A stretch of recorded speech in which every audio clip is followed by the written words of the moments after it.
ఏంటా చేసి ఏం ఆర్గనైజ్ చేసావు?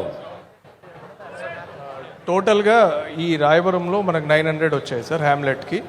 ఈరోజు ఈ గ్రామంలో ఎన్ని వచ్చాయి? మొత్తం పంచాయతీ అయితే 2033 వచ్చాయి సార్. 2033 వచ్చాయి సార్.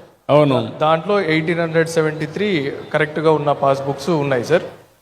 1873 సార్. 1873 సార్. ఇప్పుడు ఎంతమందికి ఇచ్చావు ఇక్కడ? సార్ మొత్తం ఈకేవైసీ అయింది 900 మందికి సార్. పొద్దున్న నుండి మనం చేయించింది వాళ్ళకి మాత్రమే పంపిణీ చేశాం సార్. ఈకేవైసీ చేసి ఇప్పుడు 900 ఎక్కడ లేరు? ఎంతమంది వచ్చారు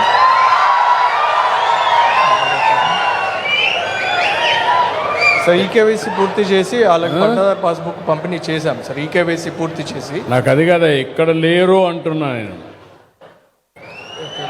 నువ్వు చేసిన తర్వాత వాళ్ళందరినీ తీసుకొచ్చే బాధ్యత నీది.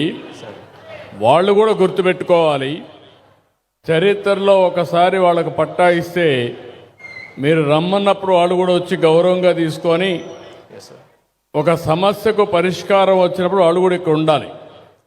అది నీ లోపమో వాళ్ళ లోపమో నాకు అర్థం కాలేదు. రెవెన్యూ డిపార్ట్మెంట్లో ఇలాంటి లోపాలన్నీ కరెక్ట్ చేసుకోవాలి. భవిష్యత్తులో ఇలాంటి ఉంటే మాత్రం చాలా సీరియస్గా ఉంటుంది. నేను చాలాసార్లు చెప్పాను, శాశ్వతంగా ఈ సమస్యకు పరిష్కార మార్గం పెట్టాలనుకుంటున్నాను.